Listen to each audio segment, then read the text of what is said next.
ওই যে এইটা আপেলের দাম এই দাম মানে ওইটার দামে এটা মাইরা দিছে দেন এটার মধ্যে কত হইলো তাহলে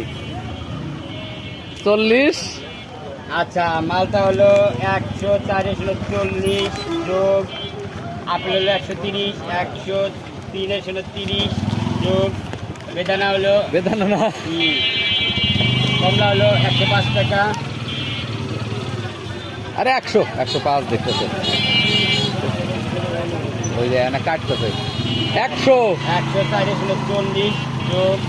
100 103 হলো 30 যোগ 100 তাহলে কত হইলো আর হলো 250 250 কি 250 হলো 50 250 কি আঙ্গুর আধা কেজি কইছি না হ্যাঁ আধা কেজিতে দিলাম তো 500 টাকা ধরছেন 500 550 টাকা হলো কেজি 400 টাকা কেজি কই 550 টাকা টাকা কেজি কেজি কালার আপনি